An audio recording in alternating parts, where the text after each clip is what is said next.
நீங்கள் தவறவிட்ட எபிசோடுகளை இப்பொழுதே காணுங்கள் உங்கள் Tandivan.com மற்றும் Tandivan யூடியூப் சேனலில்.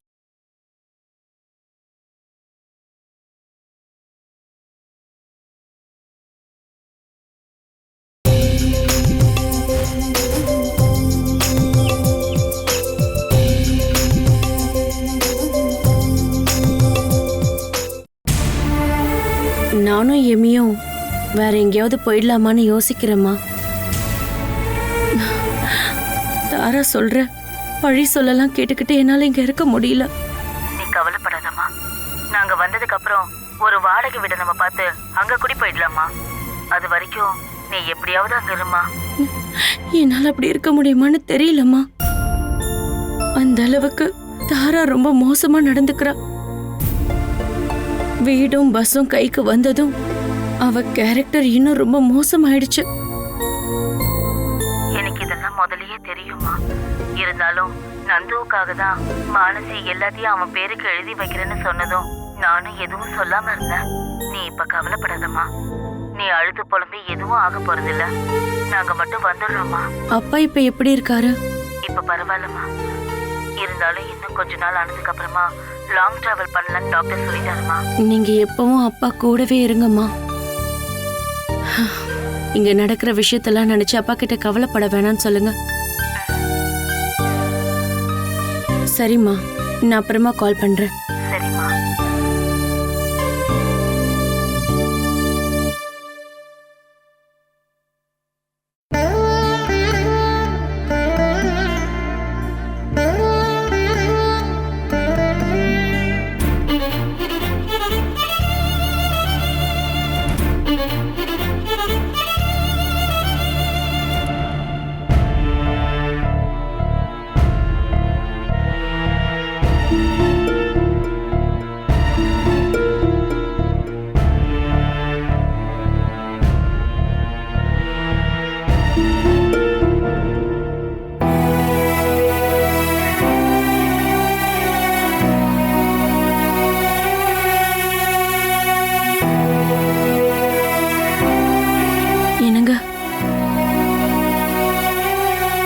இப்ப இந்த வீட்டுல யாருக்கும் தேவையில்லாதவளாயிட்ட. அன்னைக்கு காராளிச்சந்திரன் கையால நானே செத்து போயிருக்கலாங்க.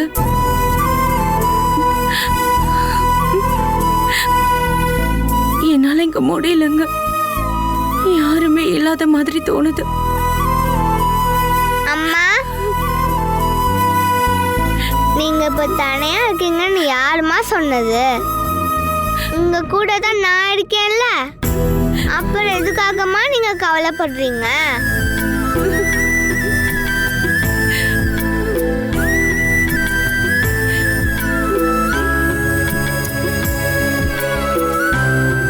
அப்பா முன்னாடி இப்படி வந்து அழாதீங்கம்மா.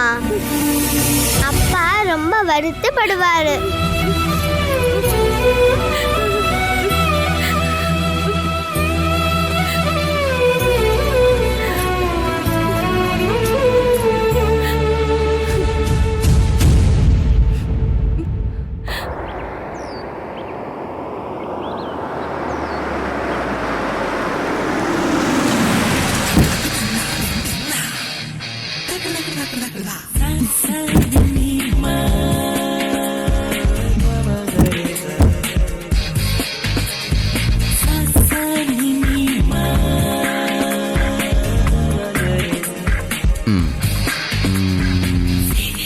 சூப்பர்.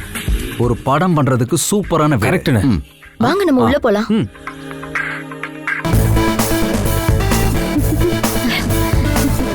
தாரா, இவர்தான் நான் சொன்ன டைரக்டர். வணக்கம். வணக்கம் சார். என் பேரு ஜெயசீலன். கரைகள் கரையாதுன்னு ஒரு படம் பார்த்திருப்பீங்களே, அது நான் டைரக்ட் பண்ண படம் தான்.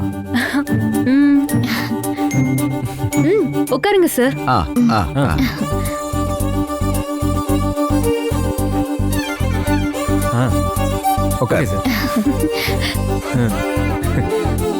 இங்க பாருங்க, இவரு ரஞ்சித் ராஜகோபால். இவர் ப்ரொடக்ஷன் கண்ட்ரோலர். வணக்கம் மேடம். வணக்கங்க. உன்னோட பேர் என்னம்மா? தாரா. உன் அழகுக்கு ரொம்பவே ஏத்த பேருமா அது. தாரா, நான் எல்லா விஷயத்தையும் இவர்கிட்ட சொல்லிட்டேன். கேஷ் ரெடியா இருந்தா அடுத்த மாசமே ஷூட்டிங் ஆரம்பிக்கலாம்னு சொல்றாரு. கேஷ் விஷயத்துல டென்ஷன் வேண்டாம். நீங்க படம் ஸ்டார்ட் பண்ற வேலையை ஆரம்பிங்க. கேஷை நீங்க எவ்வளவு செலவு பண்ண போறீங்கன்னு சொன்னாதான் படத்துக்கான பட்ஜெட் நாம கணக்கு பண்ண முடியும். அதிகபட்சமா 2-2.5 கோடி செலவு பண்ணலாம். சாரிம்மா, பட்ஜெட் ரொம்ப கம்மி. என்னோட படத்துல ஒரு பாட்டு கூட இந்த பட்ஜெட்டை வச்சு எடுக்க முடியாது. அவ்வளவு ரிச்சா தான் நான் என்னோட படத்துல பாட்டே எடுப்பேன். புரிஞ்சுதா? அப்ப சாங்கே இல்லாம படம் பண்ணுங்க. ஒரு படம்னு வரும்போது அதுல பாட்டு, டான்ஸ், ஃபைட் எல்லாம் வேணும்ல. இதெல்லாம் இருந்தா தானே ஒரு படத்தை பார்க்க முடியும். ஒரு 5 கோடி ரூபாய் நீங்க செலவு பண்ணீங்கன்னா பாக்கி பணத்தை டிஸ்ட்ரிபியூட்டர்ஸ் கிட்ட இருந்து நம்ம வாங்கிக்கலாம். என்ன மேடம், நீங்க நினைச்சா ஒரு 2-2.5 கோடி மேனேஜ் பண்ண மாட்டீங்களா? முடியும், கண்டிப்பா முடியும். அப்படின்னா ஒரு பிரச்சனையும் இல்ல. இப்பவே என் கையில ஒரு நல்ல அருமையான கதை இருக்குது. அந்த கதையை வச்சு ஒரு படம் பண்ணா சூப்பர் ஹிட் தான். போட்ட முதலீடுக்கு 3 மடங்கு லாபத்தை எடுக்கலாம். அப்படின்னா அந்த கதையே பண்ணலாம். ஆனா ரைட்டருக்கு உடனே கொஞ்சம் காசு கொடுக்கணும். அப்பதானே கதை நமக்கு சொந்தமாகும். எவ்வளவு கொடுக்க வேண்டி வரும்? அது ரஞ்சித் அவர்கிட்ட பேசிட்டு உங்களை கூப்பிட்டு சொல்லுவாரு. நீங்க சொல்லுங்க, கேஷை நான் அரேஞ்ச் பண்றேன். அப்போ நம்ம படத்தோட மத்த வேலைகளை பார்க்கலாம் இல்லையா ரஞ்சித்? Correct sir. உங்களோட மனசுல ஹீரோ ஹீரோயின் யாராவது இருக்காங்களா? அது எல்லாத்தையும் நீங்களே முடிவு பண்ணிக்கோங்க சார்.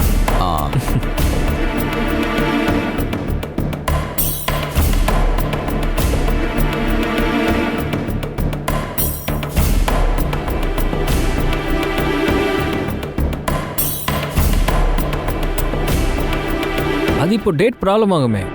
அவருக்கெல்லாம் இப்போ டிமாண்ட் அதிகம்ண்ணே. என்னோட படம்னு சொல்லியா அவர் வருவாரு. Okay okay okay okay. அப்போ ஹீரோ ஹீரோயினை பத்தி நான் பாத்துக்கிறேன். நீங்க கேஷை பத்தி மட்டும் பாத்தீங்கன்னா போதும். கண்டிப்பா லாபம் கிடைக்கும்ல. என்ன சந்தேகம்? எப்ப கிடைக்கும்னு கேளுங்க.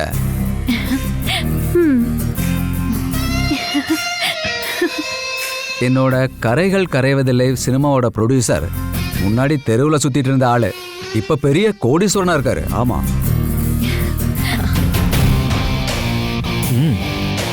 நாளைக்கு என்னோட படத்தை வச்சு கோடி கணக்குல சம்பாதிக்க போறது நீங்க தான். உங்களுக்கு ஜூஸ் எடுத்துட்டு வரவா? இப்போ ஒண்ணும் வேண்டாங்க, அதுக்கெல்லாம் இன்னும் நேரம் இருக்குல்ல. உண்மையிலேயே சாரை வச்சு படம் பண்ண போறது நீங்க பண்ண பெரிய பாக்கியம் மேடம். இது வெறும் ஒரு ஆரம்பம் மட்டும்தான் மேடம். இனிமே பாருங்க, நீங்க வருஷத்துக்கு 5 படம் ப்ரொடியூஸ் பண்ற ஒரு பெரிய ப்ரொடியூசரா மாறிடுவீங்க.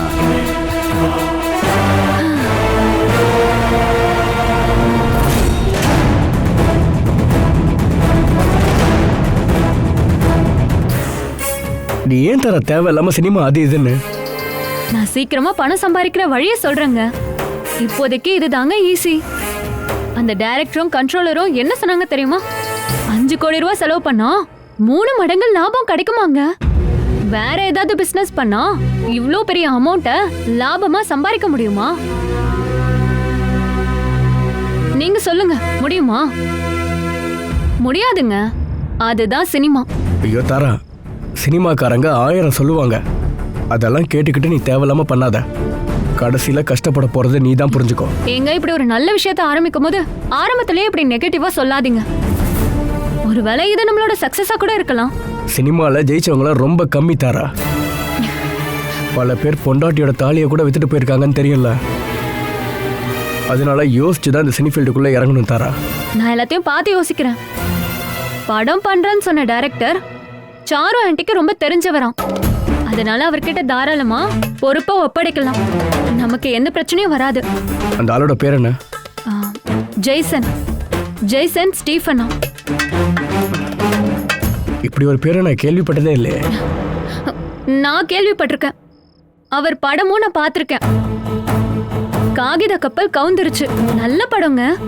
கடைசியில அழுதுட்டேன். ஆமாமா, கடைசியில அழதான் போற. அதனாலதான் சினிமாலாம் வேணான்னு சொல்றேன். இந்த விஷயத்துல மட்டும் நீங்க சொல்றத நான் கேட்கவே மாட்டேன். என்ன ஆனாலும் ப்ரொடியூஸ் பண்றத நான் பின்வாங்க மாட்டேன். அதுவும் இஷ்டம். ஆனா அதுக்கெல்லாம் பணத்துக்கு என்ன பண்ண போற தாரா? இந்த வீட்டையும் பஸ்ஸையும் விற்பேன். இப்போதைக்கு படத்தை ஆரம்பிக்க இது எல்லாத்தையும் வித்தாலே போதும். டிஸ்ட்ரிபியூட்டர்ஸ் மத்த பணத்தை கொடுப்பாங்க. நீ காத்துக்கிட்டே இருக்க போற, எவனும் தர போறதில்ல. ஐயோ தாரா, ஒரு பொட்டி கடை வச்சா கூட ஏதாவது பணம் வரும்னு நம்பலாம். ஆனால் இந்த சினி ஃபீல்டில் பணம் வரும்ன்றதெல்லாம் உறுதி கிடையாது தாரா. நீங்க எனக்கு சப்போர்ட் பண்ணா மட்டும் போதும். சப்போர்ட் பண்ணாம எனக்கு தான் புருஷ உத்தியோகமாச்சே. ஆனால் கடைசியில் எல்லாத்தையும் கோட்டை விட்டுட்டு என்ன வந்து குறை சொல்லக்கூடாது தெரிஞ்சுக்கோ. அதை இப்போவே சொல்லிட்டேன். ஒரு பிரச்சனையும் வராதுங்க. நம்ம தைரியமா ஷூட்டிங்க ஆரம்பிக்கலாம். கோடி கோடியா சம்பாதிக்கலாம். என்ன ஓகே தானே? ஓகேலாம் இல்லை, ஆனால் நீ இவ்வளோ கான்ஃபிடென்ட்டாக சொல்கிறதுனால இதுக்கு நான் ஒத்துக்கிறேன், ஓகேன்னு சொல்கிறேன். சரி, துணிஞ்சு பண்ணலாம். அப்போ நம்ம ஒன்னா ப்ரொடியூஸ் பண்ண போறோம். நந்து தாரா ப்ரொடக்ஷன்ஸ். நம்ம கம்பெனி பேர் எப்படி இருக்கு? சூப்பரா இருக்கா? சூப்பரா இருக்குல்ல? ஆமாம்மா, சூப்பராக இருக்கு. அப்ப நான் நாளைக்கே வீட்டையும் பஸ்ஸையும் விற்கிறதுக்கான ஏற்பாடு பண்றேன். பணம் இருந்தாதான் படம் சூப்பரா வரும். ம்?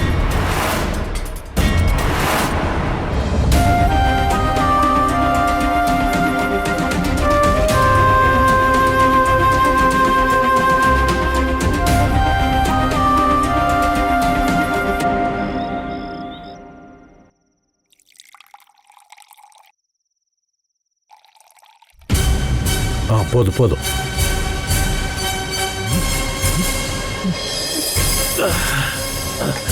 ஊத்துறா. போதும் முதலாளி, இதுக்கு மேல குடிக்காதீங்க. முதலாளி அம்மா பார்த்தா என்ன திட்டுவாங்க. யார் என்ன திட்டினாலும் நான் குடிப்பேன்டா. நான் கவலை இல்லாம இருக்கணும்னா அதுக்கு ஒரே வழி இதுதான்டா.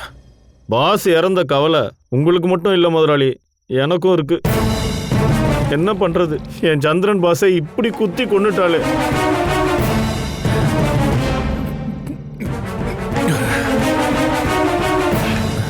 இப்படி குடிக்காதீங்க முதலாளி. இப்படி குடிச்சிங்கன்னா நீங்களும் போய் சேர்ந்துருவீங்க. அதனால போதும் முதலாளி. இதுக்கப்புறம் நான் எதையுமே நிறுத்த போறதில்லடா. பழையபடி எல்லாத்தையும் ஆரம்பிக்க போறேன். ஆமாண்டா சிவு, இத்தனை நாளா நான் என் சந்திரனுக்காக தான் அமைதியா இருந்தேன்.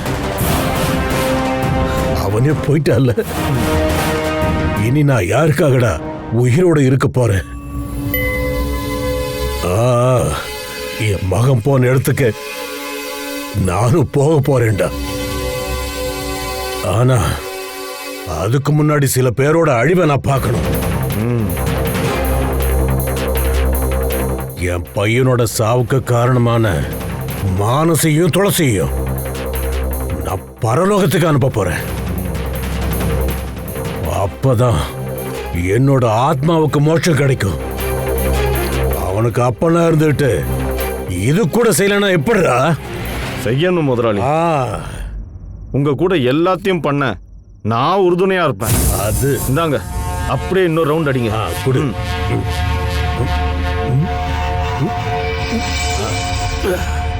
நீ எதுக்காகடா இந்த வீட்டுக்கு திரும்ப வந்த? அவரை குடிக்காரன் ஆக்கிறதுக்கா? ஐயோ, முதலாளியை குடிக்க வைக்கலாம் நான் இங்க வரல. முதலாளி சொல்லி தான் நான் இந்த சரக்கையே வாங்கிட்டு வந்தேன். ஆமாமா, நான் தான் இவனை அனுப்பி சரக்கை வாங்கிட்டு வர சொன்னேன். அவ்வளோ கவலைகள் இருக்கு என் மனசுக்குள்ள. என்னதான் படுத்தாலும் தூக்கம் வர மாட்டேங்குது. என் கண்ணு முன்னாடி சந்திரனோட முகம்தான் கண்ணுல தெரியுது. இனிமே இதோட துணை இல்லாம என்னால நிம்மதியா வாழ முடியும்னு தோணல. கவலை எல்லாருக்கும் தாங்க இருக்கு. இப்படி சரக்கு அடிச்சா கவலை எல்லாம் போயிடுமா? மாறாதுன்னு தெரியும். இருந்தாலும் ஒரு சின்ன முயற்சி, அவ்வளவுதான். ஐயோ வேணாங்க. இப்படி குடிச்சுதான் எல்லாத்தையும் மறக்கணும்னு இல்ல. அப்புறம் இதுவே உங்களுக்கு பழக்கமாயிடும். இதுவே பழக்கமானாலும் பரவாயில்ல. அதனால நீ எனக்கு தடை போடாத. நான் குடிச்சிட்டே இருக்கணும். போதை ஏற வரைக்கும் குடிச்சிட்டு இருக்கணும். ஷிபு, நீ இது எல்லாத்தையும் எடுத்துட்டு உள்ள போ. டேய், அது அங்க வைடா. டேய், அத அங்க வைடான்னு சொன்னேன். வேணாங்க, போதும். இதுக்கு மேல குடிக்காதீங்க. ஏய், அத நீ சொல்லக்கூடாது, நான் முடிவு பண்ணணும்.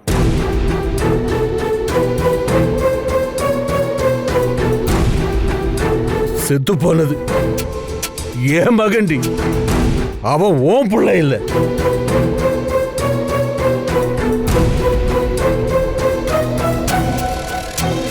பெத்த அப்பனுக்கு இருக்கிற கவலை வேற யாருக்கும் புரியாதுடி.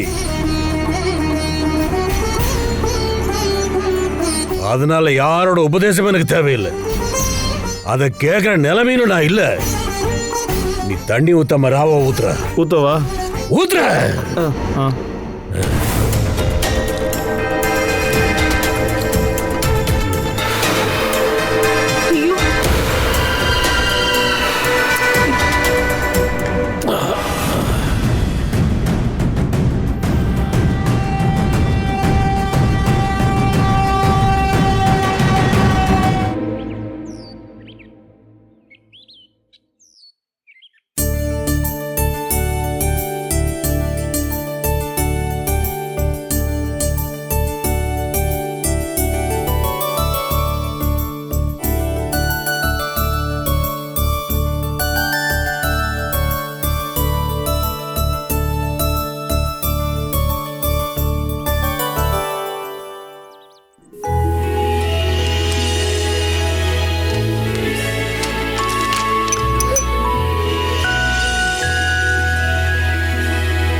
ஏய், நீங்க என்னடி பண்ணிட்டு இருக்க?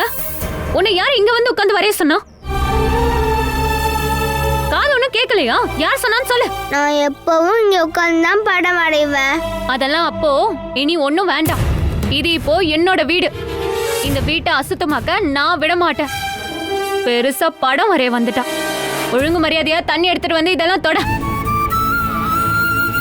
சீக்கிரமா தண்ணி எடுத்துட்டு வந்து எல்லா இடத்தையும் சுத்தம் பண்ணு.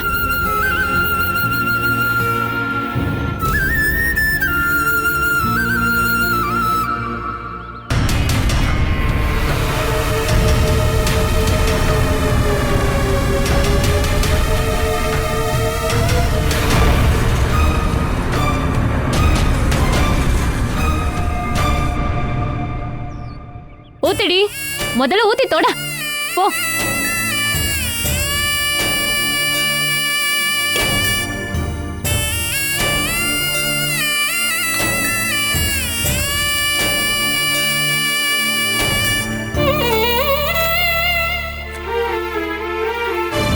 ராய் இருந்தப்போ எத்தனையோ தடவை உன்னால நான் திட்டு வாங்கியிருக்கேன். அன்னைக்கே நான் உன்னை ஒரு வழி பண்ணணும்னு நினைச்சேன். இந்த வீட்டை முழுக்க சுத்தம் பண்ண வைக்கிறேனா இல்லையான்னு பாரு.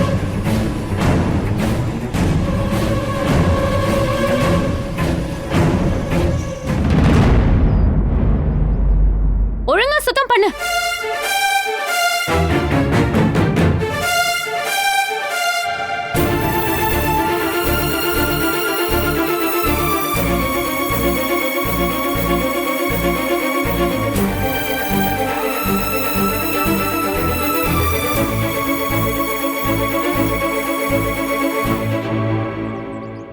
பாப்பா நீ என்ன பண்ணிட்டு இருக்க?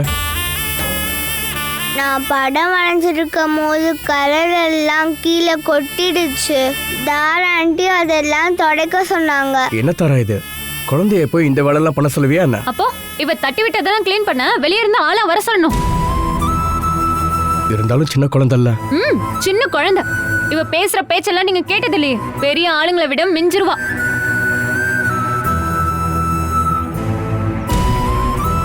இப்ப இவளோட அப்பா செத்த பிறகுதான் அமைதியா இருக்கா. இல்லனா இந்த வீட்டையே ரெண்டு பண்ணிடுவா.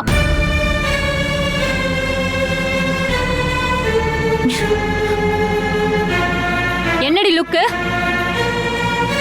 ஏய், என்னடி பாக்குற? என்ன திட்டு வாங்க வைக்கலான்னு பாக்குறியா? அதுக்கு உங்க அப்பா ஒன்னும் இங்க இல்ல. உங்க அப்பா இறந்து மேல போயிட்டாரு.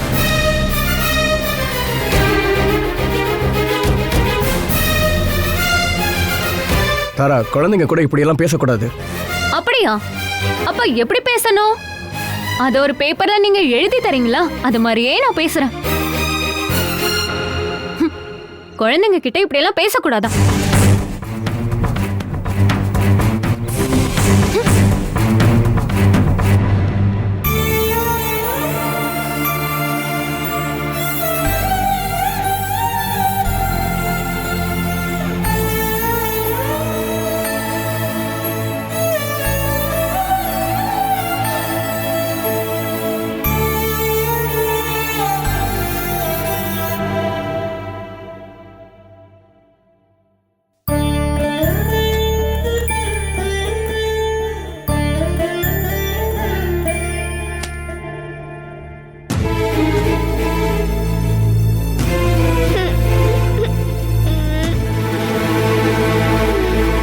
என்னாச்சுமா? நீ எதுக்காக அழற? அந்த தாரா ஆண்டி எங்க அப்பா செத்து போயிட்டாருன்னு சொல்லி என்னை அழ வச்சுட்டே இருக்காங்கம்மா. நீ அழாதம்மா. தாரா ஆண்டி கிட்ட பேசாதன்னு நான் தான் உன்கிட்ட அப்பவே சொன்னேன்ல. அவ அடுத்தவங்க அழறத பார்த்து சிரிக்கிறவ. அதனால இனி நீ அவ கிட்டயே போகாத, சரியா? நாம இங்கிருந்து போயிடலாமா? நம்ம ஆனி பாட்டி வீட்டுக்கே போயிடலாமா? ஆனி பாட்டிக்கு என்ன ரொம்ப பிடிக்கும். அவங்க என்ன திட்டவே மாட்டாங்க. வாங்கம்மா, நான் இப்பவே கிளம்பிடலாம். ஆனி ஆச்சி இப்ப நம்ம மேல கோவமா இருப்பாங்க. அதனால நாம அங்க போக வேண்டாம். உங்களுக்கு அப்படி தோணுதுமா? ஆனி பாட்டி நம்ம மேல ரொம்ப அன்பா இருப்பாங்கம்மா. அது உங்க அப்பா உயிரோட இருந்தப்ப ஏமி. இப்ப அதெல்லாம் மாறி இருக்கும். இருந்தாலும் நம்ம இங்க இருக்க வேணாமா? நம்ம வேற எங்கேயாவது போயிடலாம். பானு ஆச்சி முதல்ல வரட்டும், அதுக்கப்புறமா நம்ம போலாம். பானு பாட்டி எப்ப வருவாங்க? சீக்கிரமா வந்துருவாங்க. அவங்க வந்ததுக்கு அப்புறமா நம்ம வேற வீட்டுக்கு போயிடலாம். அது வரைக்கும் நீ தாரா ஆண்டி பக்கத்திலேயே போகாத. இங்க அம்மா கூடவே நீ இரு, சரியா?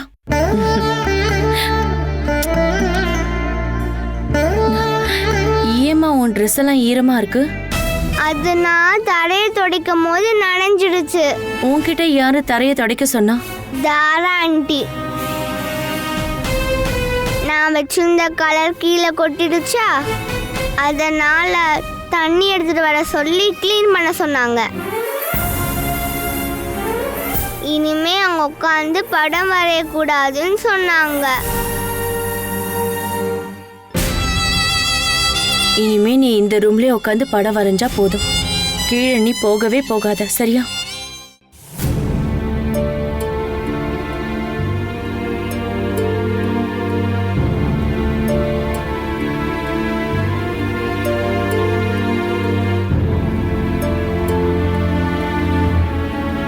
ஸ்மிதா,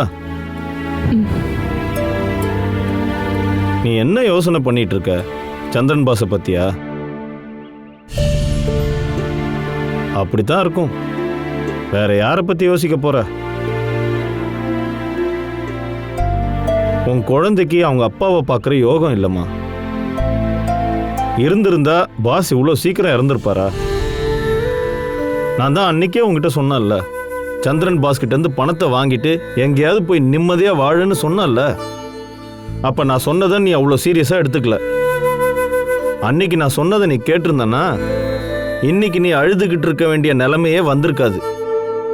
அது மட்டும் இல்ல, சந்திரன் பாஸ் மானசி கையால இறந்திருக்கவே மாட்டாரு. என்னால ஒன்னும் அவர் சாகலே, அப்புறம் எதுக்கு என்ன குறை சொல்ற? குறை சொல்லல, நான் நடந்ததை சொன்னேன். அன்னைக்கு டாக்டர் அக்கா போனதுனால தானே திரும்பவும் அவர் துளசியை பார்க்க போனாரு. டாக்டர் அக்கா இருந்திருந்தா கண்டிப்பா பாஸ் துளசியை பார்க்க போயிருக்க மாட்டாரு. பாஸுக்கும் டாக்டர் அக்காவுக்கும் சண்டைக்கு காரணமே நீ தானே. பாஸ் உன்னை போக சொன்னப்பவே நீ போயிருந்தனா இங்க ஏதாவது சண்டை வந்திருக்குமா? இல்ல. அதனாலதான் நான் இப்போ பாஸ் ஆகிறதுக்கு காரணமே நீதான்னு சொன்னேன். இனி சொல்லி என்ன ஆக போகுது?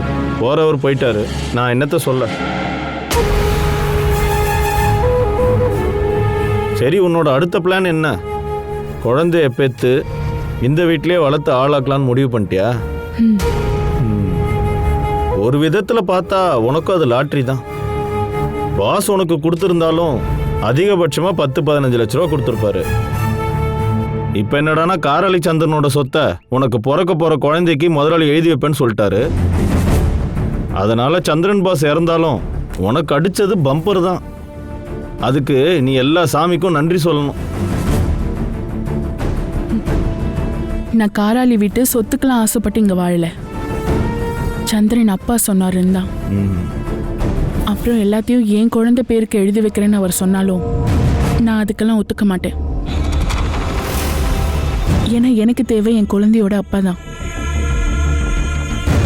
அதை விட எனக்கு எந்த சொத்தும் பெருசு இல்லை. ஐயோ ஸ்மிதா, நீ ஏன் போய் எதுவும் வேண்டான்னு சொல்லிடாத. அப்புறம் நாளைக்கு நீ அதை நினைச்சு வருத்தப்படுவ. நான் சொல்றத சொல்லிட்டேன். இல்ல சிபு, என்னையும் என் குழந்தையும் ஏத்துக்காத அவரோட எந்த சொத்தையும் நான் ஏத்துக்கிட்டாலும் சந்தோஷம்னு ஒன்று இருக்காது. அதனால இங்க இருந்து கிடைக்கிற எதுவும் எனக்கு வேணாம். ஸ்மிதா, உன் கையில வர மகாலட்சுமியை தயவு செய்து தட்டி விட்டுறாத. எல்லாம் உன் குழந்தையோட மகா பாக்கியம்னு நினைச்சு 2 கை நீட்டி வாங்கிக்கோ. நான் அன்னைக்கு உனக்கு சொன்னது ஞாபகம் இருக்கா? சொத்தும் பணமும் கிடைச்சதுன்னா நான் உனக்கு வாழ்க்கை கொடுக்க ரெடியா இருக்கேன். முறைக்காத, நான் சொன்னது உண்மைதான். என் பாஸுக்காக அவரோட குழந்தையோட அப்பாங்கிற பொறுப்பை நான் ஏத்துக்கிறேன். நீ யோசிச்சு அப்புறம் சாதகமா ஒரு பதில் சொல்லு. நான் காத்திருப்பேன் நீ சொல்ல போற ஒரு அழகான பதிலுக்காக. அதுக்காக நீ தேவையில்லாம காத்திருக்கலாம் தேவையில்ல. உன்னோட ஆசையை அவரோட அப்பா கிட்ட சொல்ற. உனக்கான பதில அவரே சொல்லுவார். என்ன சொல்லவா?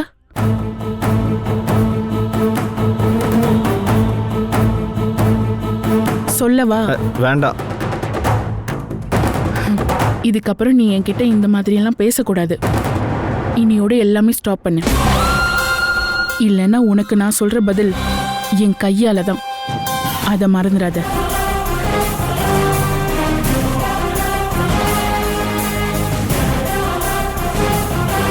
இனி ட்ரை பண்ணி எந்த பிரயோஜனமும் இல்லை. அவ எல்லா பிட்டுக்கும் எதிர் பிட்ட போடுறாளே.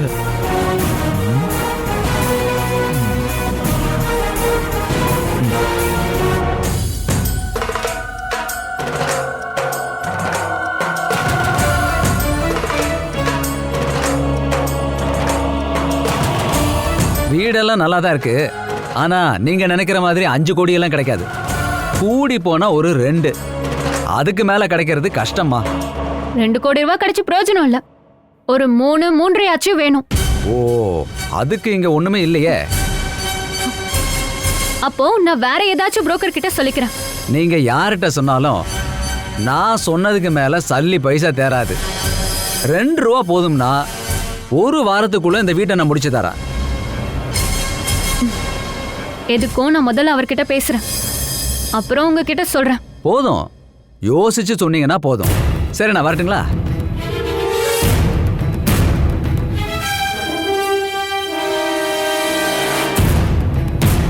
யார் அது?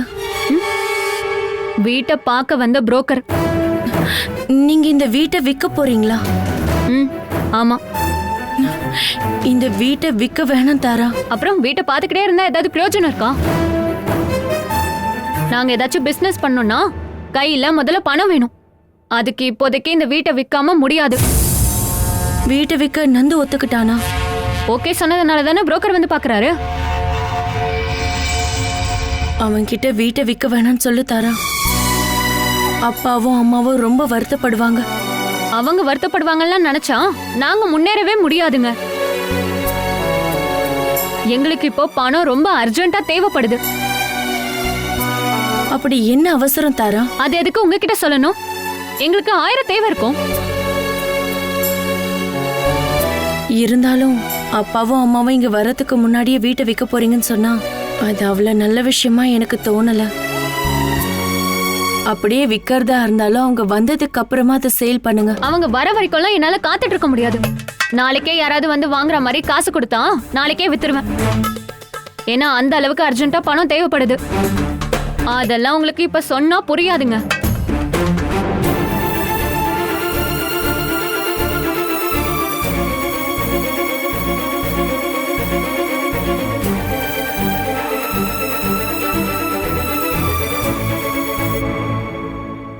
இங்க பாரு, இந்த வீடு விஷயத்துல நீ இவ்ளோ ஸ்ட்ரிக்ட்டா இருக்காத. நீ சொல்ற மாதிரி 3 கோடி ரூபாய் அந்த வீட்டுக்கு கிடைக்கும்னு எனக்கு தோணல. அதனால புரோக்கர் சொன்ன விலைக்கே அந்த வீட்டை விற்கிறது தான் நல்லது. இருந்தாலும் 2 கோடி ரொம்ப ரொம்ப கம்மி ஆண்டி. அந்த கேஷை வச்சு எப்படி சினிமாலாம் ப்ரொடியூஸ் பண்ண முடியும்? 2 கோடி ரூபாய் வீட்டை வித்தாலே கிடைச்சிடும். அப்புறம் பஸ்ஸையும் உன்னோட நகைங்க எல்லாத்தையுமே வித்தா 5 கோடி ரூபாய் கிடைச்சிரும்ல. படம் எடுக்கிறதுக்கு இவ்ளோ பணம் போதும்னு தானே அந்த கண்ட்ரோலர் சொன்னாரு. கண்டிப்பா இந்த பணம் போதும்ல. போதும். ஒருவேளை நமக்கு அதிகமா பணம் தேவைப்பட்டா வெளியில ஃபினான்ஸுக்கு வாங்கலாம். படத்தை டிஸ்ட்ரிபியூட்டர்ஸ் கிட்ட கொடுக்கும்போது வாங்கின பணத்தையும் அதுக்கான வட்டியும் நாம கொடுத்து முடிச்சிடலாம்.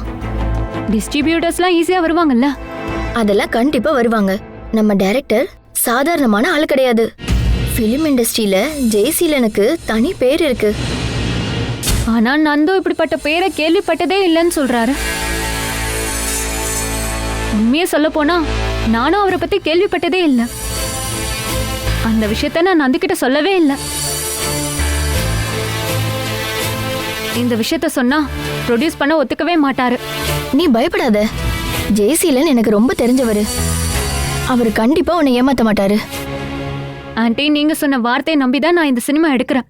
பிரச்சனைலாம் வராதுல்ல? ஒரு பிரச்சனையும் வராது. நான் தான் சொல்றேன்ல, நீ சீக்கிரமா வீட்டை வித்துட்டு கேஷுக்கு ஏற்பாடு பண்ணு. தொடக்கத்திலே நாம கேஷ் கொடுக்க லேட் பண்ணா உன் மேல அவங்களுக்கு இருக்க நம்பிக்கை கெட்டு போயிடும். அதுவும் கரெக்ட் தான்.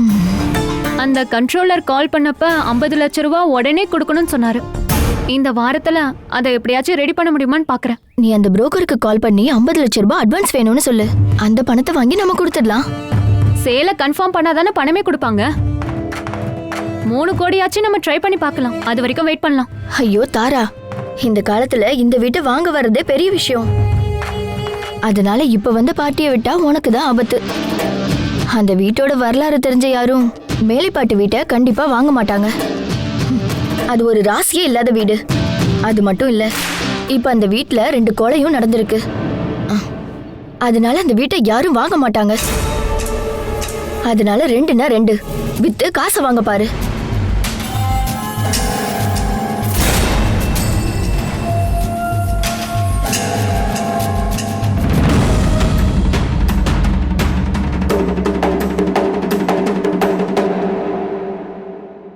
நந்து வீட்டை விற்க போறானா?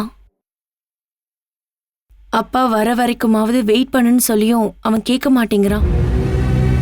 தாரா நந்துவை ஃபோர்ஸ் பண்ணி கண்டிப்பா வீட்டை வித்துருவான்னு எனக்கு தெரியுமா. வீட்டை மட்டும் இல்லம்மா, பஸ்ஸையும் அவ வித்துருவான்னு எனக்கு தெரியும்.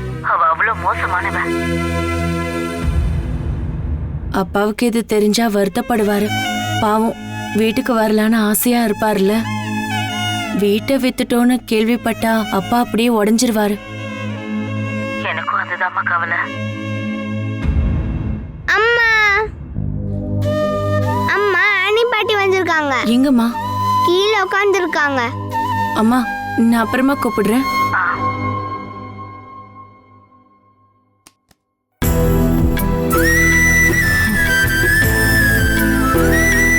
வா.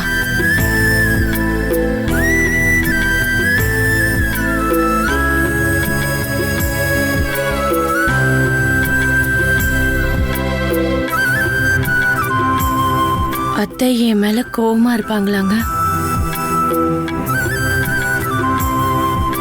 வாங்கம்மா போலாம். வா.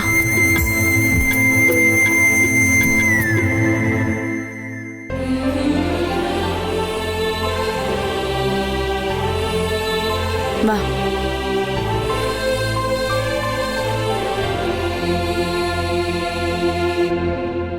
ஆனி பாட்டி,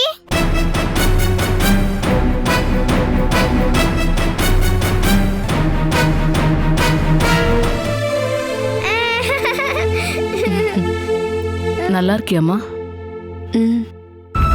கொஞ்ச நாளாவே இங்க வந்து உங்க 2 பேரையும் பார்த்துட்டு போலான்னு நினைச்சுக்கிட்டு இருந்தேன். எனக்கு நீங்க தானே இருக்கீங்க. என் ராய் தான் என்னை விட்டுட்டு போயிட்டானே. நான் உயிரோடு இருக்கும்போது அந்த கடவுள் அவனை கூட்டிட்டு போனதுதான் எனக்கு கவலையா இருக்கு. நீங்க இருங்க, நான் குடிக்க ஏதாவது எடுத்துட்டு வரேன். வேண்டாமா, எதுவும் வேண்டாம். எமி, நான் உனக்காக என்ன வாங்கிட்டு வந்திருக்கேன் பாரு.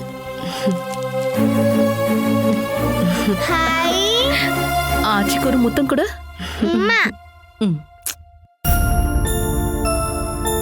நான் ஒன்னும் உங்களை பார்க்க மட்டும் வரலம்மா, கூட்டிட்டு போகலாம் தான் வந்திருக்கேன். நீங்க இங்க இருக்க வேண்டாம், ஏன் கூட வந்துருங்கம்மா.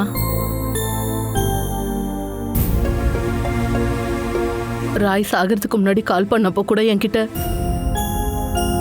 இனி நாங்க உங்க கூட தான் இருக்க போறோம்னு சொன்னா.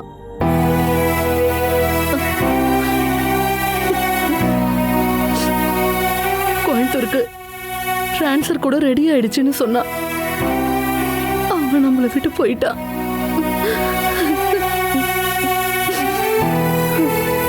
நீ சீக்கிரமா போய் என்னென்ன வேணுமோ எடுத்து வைமா, நம்ம கிளம்பலாம். இப்ப கிளம்புனா நம்ம சாயங்காலத்துக்குள்ள வீட்டுக்கு போயிடலாம். போமா. வா.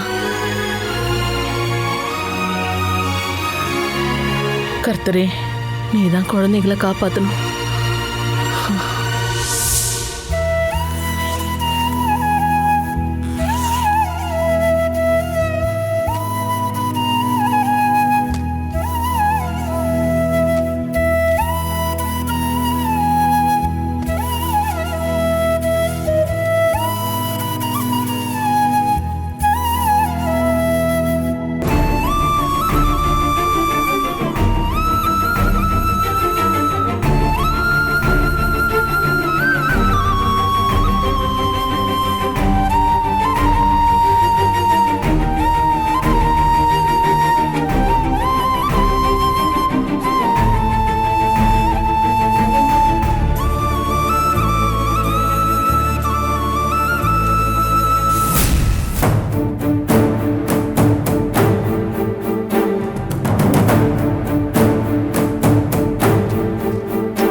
இங்க இருந்து கிளம்புறீங்களா?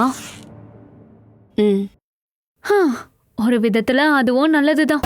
இங்கே இருந்தா ராயோட நினப்பு வந்து உங்களுக்கு கவலையா இருக்கும். இது அவர் இறந்து போன வீடு இல்ல. இனிமே நீங்க இங்க வரவே மாட்டீங்கல்ல? எப்படியோ இந்த வீடை வித்துட்டா உங்களுக்கு மட்டும் இல்ல, எங்களாலையும் இங்க வர முடியாது. நீ என்கிட்ட பேச மாட்டியாடி செல்லக்குட்டி? என் கூட பேசாதீங்க, எனக்கு உங்களை பிடிக்காது. ஓ, உங்க ஆச்சி கூப்பிடுறாங்களேன்னு சீன் போட்டுட்டு இருக்கியா? சரி சரி, நான் ஒன்னும் பேசல, சரியா? நான் எப்பவாச்சும் கால் பண்றேன். டைம் கிடைக்குமான்னு தெரியல, இருந்தாலும் முயற்சி பண்றேன். கூப்பிடலன்னாலும் பரவாயில்ல, நீயும் நந்துவும் நல்லா இருந்தாலே போதும். போலாம் எமி, வா. போ போ.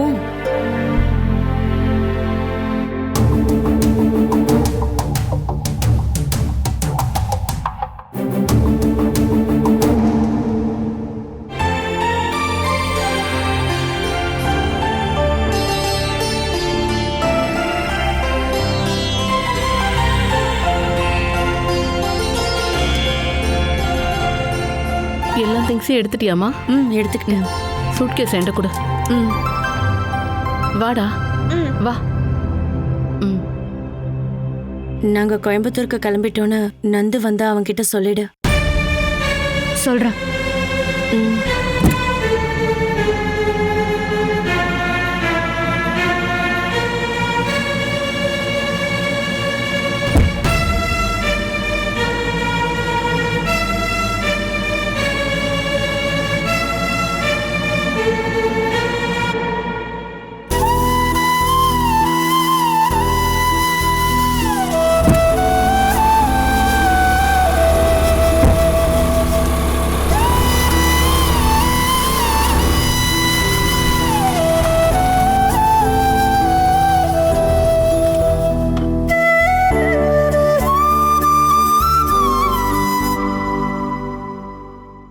நாங்க கோயம்புத்தூர் கிளம்புறோம் நந்து. எங்களால இனிமே தாராவுக்கு எந்த தொல்லையும் வராது.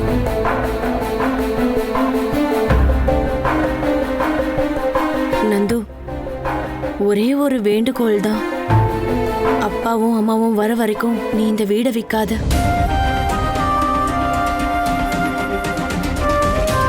அவங்க ரொம்ப கவலைப்படுவாங்க, அதான். ஏகப்பட்ட பேரோட வாழ்க்கையை அழிச்ச வீடுக்காது, இதை வித்தாதான் சரி வரும். இதுக்கெல்லாம் காரணம் யாருன்னு உனக்கு நல்லாவே தெரியும்லக்கா. அவ தான் இந்த மானசி. அவ தான் எல்லார் வாழ்க்கையவும் அழிச்சிட்டா. இப்போ நீங்கள் இந்த நிலைமையில நிற்கிறதுக்கு காரணமும் அவதான்க்கா. அந்த காராளி சந்திரனும் இந்த வீட்டுக்குள்ளே வந்ததுக்கு காரணமும் அவள் ஒருத்தி மட்டும்தான்க்கா. அவள் எனக்காக என்னதான் சொத்தை கொடுத்தாலும் அவன் மேலே எனக்கு இருக்க கோவம் இந்த ஜென்மத்தில் என்றைக்குமே போகாதுக்கா. மானசி இந்த வீட்டில் இருக்கிற எல்லாரையும் காயப்படுத்தியிருக்கா. அந்த குற்ற உணர்ச்சினால அவ ஒரு பெரிய தண்டனையும் ஏத்துக்க தயாராயிட்டா. உனக்கு ஒரு விஷயம் தெரியுமா? அன்னைக்கு காராளி சந்திரன் செத்தது மானசி கையால இல்ல, ஏன் கையால தான்.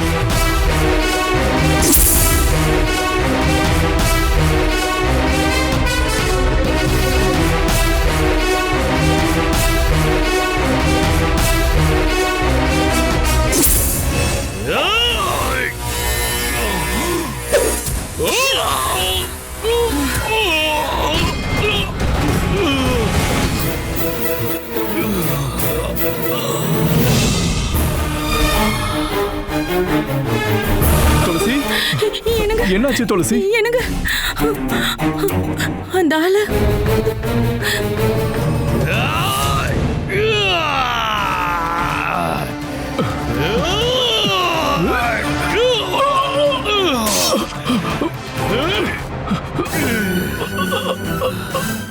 இந்த காராளி சந்திரன் சாக வேண்டியவன் தான். அதனால அவனை கொன்னதுக்காக நீ கண்டிப்பா தண்டனை அனுபவிக்க மாட்ட. அவன் இந்த வீட்டுக்கு வரவே காரணமா இருந்தவ நான் தானே. அதனால அவனை கொன்னதுக்கான தண்டனையை நான் ஏத்துக்கிட்டு ஜெயிலுக்கு போறேன். அப்படி எனக்கு பதிலாக மானசி ஜெயிலுக்கு போயிருக்கா.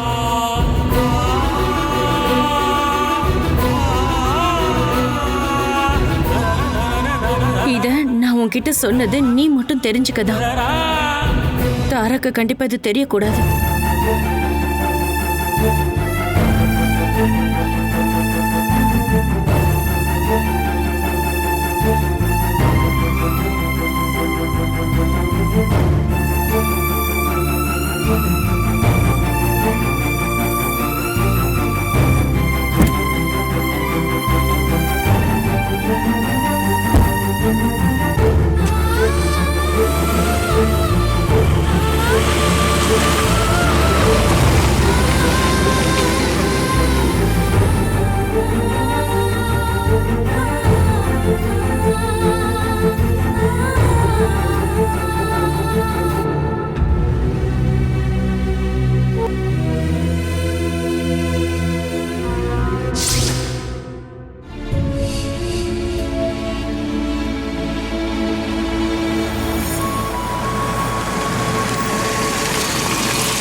இறங்கிக்கோ.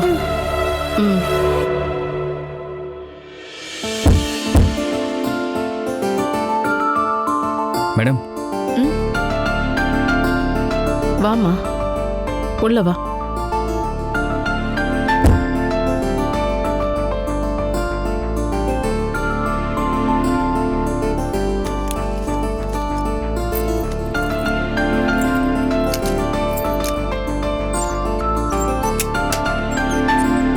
வாமா, உள்ள வா.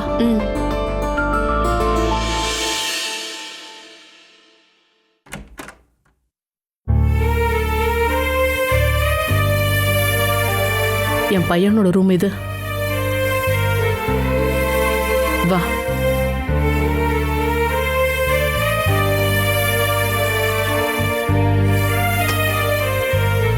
நீங்க 2 பேரும் இங்க இருங்க. நான் சாப்பிட்றதுக்கு ஏதாவது ரெடி பண்றேன்.